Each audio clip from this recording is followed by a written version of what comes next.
the 17th Annual Newburyport Literary Festival. My name is Alfred Nicole, and I'll be your host for this afternoon's poetry event. Jeffrey Harrison's first book of poetry was selected by James Merrill for the National Poetry Series in 1988. Since that auspicious beginning, he has published 6 other extraordinary books. I like the kind of poetry that's expressed in a voice that feels like it's talking to me and sharing the whole experience of a life rather than hoarding it, he says, speaking of his admiration for Elizabeth Bishop, an early and enduring influence. It's an apt description of the poetry Harrison writes himself. Harrison's most recent publication, Between Lakes, includes a poem titled Sharing a Painting, in which the poet relates what he and a friend said to each other while looking at one of Piero della Francesca's paintings, Madonna and Child with 2 Angels, at the National Gallery in Urbino, Italy. Because Harrison tells us that they gazed at the canvas for over half an hour, you might expect their reaction to be a nearly hushed reverence, but in fact, he and his companion are as unbuttoned and witty as can be, while their humorous descriptives are spot on. The 2 angels do, in fact, look like celestial Secret Service agents. The angel in a blue robe does, in fact, appear to be wearing a space helmet. Allowing themselves to be merely human, unceremoniously so, the companions let down their guard, and defenseless, they're drawn into the unearthly stillness of the painting. That's one example of how and why Harrison doesn't give a hoot about the kind of emotions people are pressured to feel in given situations. Ceremonial grief, for instance, or peacekeeping false good cheer. He writes about what human beings actually feel. Many of the poems in Between Lakes focus on Harrison's difficult relationship with his late father. There especially, 2 earmarks of Harrison's work come into play. His insistence on portraying people as only human, and his readiness to forgive everyone, including himself. In a poem called Departure, a masterpiece of modulated emotion, his willingness to share the whole experience brings us right to his father's deathbed, where the poet sits beside his younger brother. The poem begins in an utterly flat tone of voice, a distant, unfeeling recitation of the facts. Harrison records the moment of his father's death as if it had nothing to do with him. What we thought was his last breath wasn't. His last breath came maybe 30 seconds later. Then my brother and I waited for the doctor on duty to come in and make it official. This apparent lack of emotion is psychologically accurate, of course. The 2 sons can't feel anything at that moment. And when the doctor comes in, the 2 sons are at once distracted by her beauty, as if we were abandoning him, Harrison writes, as soon as he left us. But the whole edifice of denial falls apart in the closing lines as the doctor takes her leave. He can barely suppress the upwelling of his displaced emotion, silently begging her, don't go. Don't go. The emotion in Harrison's poetry is like black ice, hidden in plain view. By the time you realize what just happened, you're lying flat on the ground. Thank you for that introduction, Alfred. You give great introductions, and the only thing wrong with them is that they may be hard to live up to. Interesting what you have to say about those poems. We could discuss that at some point. And Caitlin, thank you for your reading. That was wonderful. And someone wrote incantatory in the chat, and I think that's a good description. And I've been enjoying all the readings today. Those of you who are local know that when the festival is live, you can just stay in the poetry room all day and you hear poet after poet. So I'm trying to sort of do that from home. So the book that Alfred was referring to isn't that new anymore. It's a year and a half old, maybe a little more. So I decided to go back and forth between new poems and the book. So the book's called Between Lakes, and it does have a few poems about a lake in the Adirondacks where we go. This first poem I'm going to read is also a lake poem, but it's a newer one, referring to the forest fires that were going on last summer. It's called Lapse, and that title may be doing double duty in a way. Lapse in time, lapse in judgment, maybe. Lapse. Not until the next day, when we saw the haze veiling the lake, softening the mossy greens of the mountains on the far shore. And really, not until we picked up the paper at the general store and found the page of maps tracking vast plumes of smoke across the continent, did we catch the ashy odor and grasp that wildfires thousands of miles away accounted for the beauty of the moon we'd thoughtlessly admired the night before, the shape and color of a mango hanging weightless in the sky. This next poem is called Varnishing Days, which refers to the practice in the Royal Academy and maybe other places in the olden days where the painters would put their paintings up before they were finished and put on finishing touches before the show opened. It's actually it's a metaphor poem too. It's comparing the late spring. We're not quite there to what this poem is describing, but comparing late spring to an unfinished painting. Varnishing Days. These days before late spring and early summer are like paintings already hanging but not yet finished the week before the summer exhibition, still waiting for their final touches and smelling of linseed and turpentine. Everything fresh, the paint still wet, the taut sky primed with a wash of blue. The Siberian irises, not yet unfurling, their buds still tight, look like paintbrushes saturated with ultramarine. Buttercups spatter the meadow with yellow. From an arbor of scribbled vines, blossom clusters of wisteria dangle, glistening with last night's rain. A wood thrush calls in liquid trills from deep within the background's mass of pale, soft greens. The air chills while the sun warms the scene. May these days remain unfinished a while longer, with no artist jostling his way in to apply some final flourish or a coat of varnish that will only darken. Let the bumblebee fumble among the blossoms. And now I'm going to try to share my screen. We'll see how this goes. That's a photograph by Gary Winogrand from 1960. And I'm going to read a poem, not so much about that photograph as inspired by it. And maybe I'll just leave that there for the poem. It's called Girl Carrying a Suitcase. Younger in the photo than my daughter is now, 18 or 19, the same age as my wife when I first met her. She would now be not quite old enough to be my mother, more like an older cousin I saw only in summer and would steal glimpses of or find ways to be near.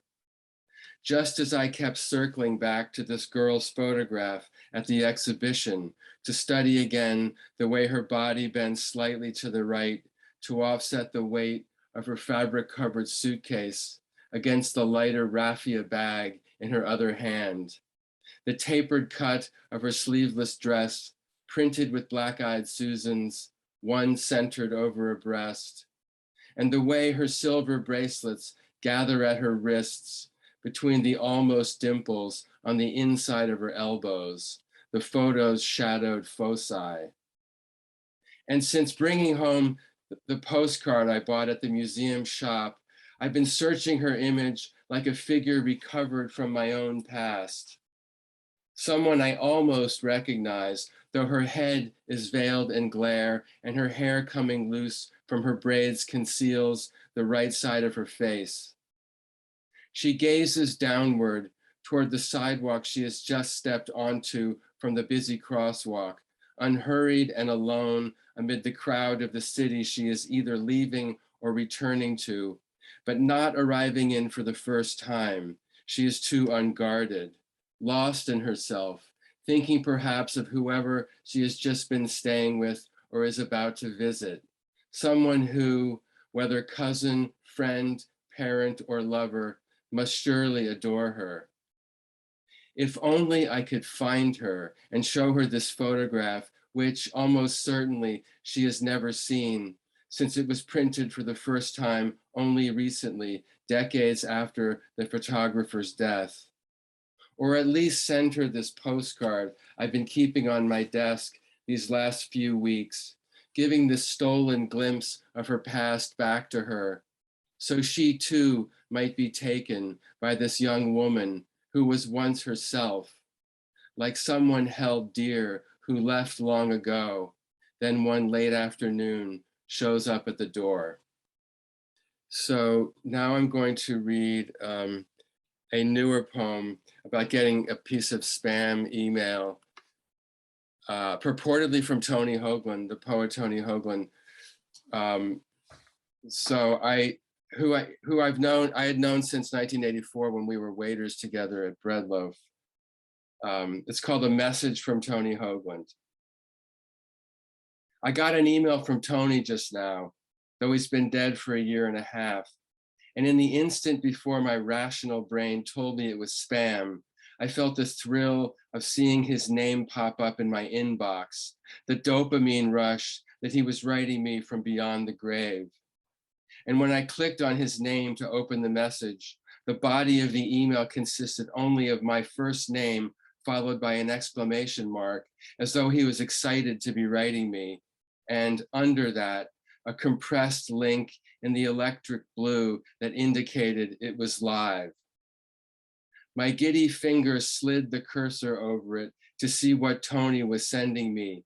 Maybe instead of infecting my computer with malware that would harvest my data and require me to pay a huge ransom in cryptocurrency, the link would take me to a web page where I could find all the poems Tony has written since he died. I paused a moment and thought about what those poems would be like, but my imagination failed me. Then I clicked delete and went into my trash and deleted the message again, which made me feel timid and puny, as though, like D.H. Lawrence and his snake, I'd missed my chance with one of the lords of life. Tony has a great poem about D.H. Lawrence, actually, in one, maybe his second book. Okay, I'm going to share my screen and just for a second. This poem is called The Little Book of Cheerful Thoughts. And it's probably smaller than, it's a tiny little book.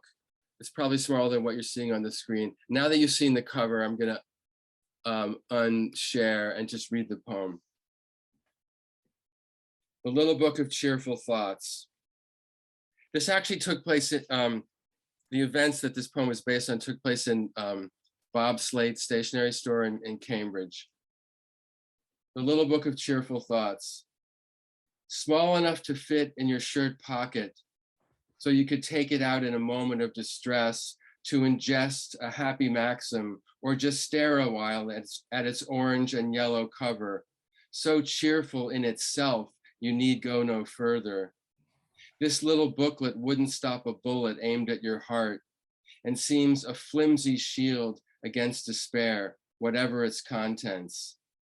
But there it is by the cash register, so I pick it up as I wait in line and come to a sentence saying there are few things that can't be cured by a hot bath above the name Sylvia Plath. I rest my case, placing the booklet back by its petite companions, sweet nothings and simple wisdom, but not the Book of Sorrows, a multi-volume set like the old Britannica that each of us receives in installments of unpredictable heft and frequency over a lifetime. Okay, now I'm going to return to the book for a couple of poems. As Alfred said, this poem has a lot of poems about my father, my relationship with my father, and his final illness. I'm only going to read a couple of those. This one is called Higher Education. It mentions a few poets, Ginsberg, Robert Lowell, James Wright. Robert Lowell and James Wright both went to Kenyon College at one point, at least. So that's why they get referred to here. Okay, Higher Education. Antioch, Berkeley, and Columbia were the ABCs of colleges my father said he wouldn't pay for. Breeding grounds for radicalism, he called them, as if their campuses were giant petri dishes spawning toxic cultures. Our own pathology was pretty toxic at the time, both of us stubbornly refusing to learn anything about each other, or about ourselves for that matter, stuck in a rudimentary pattern of defining ourselves as opposites. I wouldn't even look at Kenyon, his beloved alma mater, despite its long tradition as a school for future poets. I hadn't read a word of Robert Lowell or James Wright yet, but I'd read Ginsberg, and the first stop on my college tour was Columbia, and that's where I ended up going. And my father, to his credit, must have seen it was the right place for me, or at least was unavoidable, so he let me go, and he paid for it. And the only price I had to pay was when I was home on holidays to suffer his barbed commentary about the very education he was financing, which ironically had to do with the core values of Western civilization. I can't remember, is forgiveness one of them? We both got a C in forgiveness, but later bumped it up to a B- when, in a surprising twist, my son ended up at Kenyon. My father took real pleasure in that, though he was already dying by then. I thought of him at graduation, how proud he would have been for his grandson, who, he might have joked, was a better student than he had ever been. All our ignorance put aside, at least, for that one day of celebration. And then this is from the next section of the book, very short poem, taking place in the hospital, a few poems before the one that Alfred was referring to, Departure. Last advice. The night before my father died, I dreamed he was back home, and I in my old room on the 3rd floor. And he was calling up to me from the bottom of the stairs, some advice I couldn't hear or recall the next day when, standing over him back in the ICU, full of the chirping of machines we had decided to unplug, I remembered the dream and heard him call my name. Okay, and then I'm going to insert another poem, and I'm going to share my screen just for a second again. So I'm going to read a poem inspired by this Norwegian painter who lived from 1880 to 1928, named Nikolai Astrup. And I'm just going to show you a couple of these. That's actually a woodcut, if you can believe it. So the poem refers to this woodcut, and then I don't know how to share the other one without undoing it and doing it again. And then he did a lot of paintings of this scene, which is a spring festival scene. So I'm going to unshare that too, but there we go. So I'll just read the poem. It's called Raw Colors. For him, the glistening streams running down the mountainsides still sang the ancient songs, although less audibly than during his childhood, when, to escape the gloom indoors, he climbed onto the turf roof, thick with grass and shrubs, to pick raspberries under the cloud-animated sky. The mountains encircled him like elders, less stern than his father, the pastor, who warned him that whatever gave him pleasure was a sin, even sledding, and later, painting.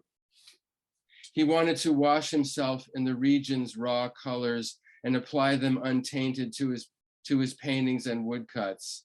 The lake's cobalt, red splash of rowan berries, copper glow of a mountain's dome at midnight, and for the valleys in spring, his poisonous greens. Anything that hadn't been there when he was a boy, he left out. And what had vanished, he added back in, the drained marshes yellow with marigolds again.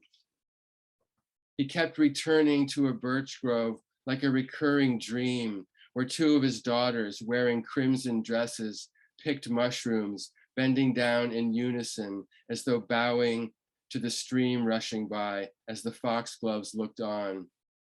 Even the boulder topped with moss and frosted with lichen was alive. And the bonfire on Midsummer's Eve was a god of flame leaping high into the violet sky, its great plume of smoke snaking over the valley, while revelers danced on the mountain's green shoulder, and he watched from the edge and took it all in, feeling the heat of the fire on his face. Okay, how am I doing? Well, I think I'm gonna have to skip a few poems to come in at the right time. Let's see how this, I'll go to, this next poem is about my father, but also about my brother who died by his own hand in 2002. It's a very short poem, if I can find it. Okay, here it is. It's called Double Visitation. There I was with my father again alive, walking around the backyard together. And I hardly noticed that it wasn't our backyard, or that he looked like he was in his 50s. We were laughing at something, joking around, each comment making us laugh even harder. But then he was crying, and I didn't know why, his face contorted, unable to speak. I turned and hugged him and whispered in his ear the words I wanted to say and he wanted to hear. And as if I had uttered some magic formula, I found myself sitting in a movie theater beside my suddenly alive again brother. The movie ended, and as the credits rolled, we both agreed that it was good. Then I said, but I think I fell asleep for part of it, and started telling him the dream I'd had, how our father had visited from the dead, and what I'd done, and to show him, did again, whispering those same words to my brother. So this is kind of a crazy poem. It's also set in a movie theater, but it's sort of more like a nature poem in a way. It's called Rare Bird. I'll just read it. Rare Bird.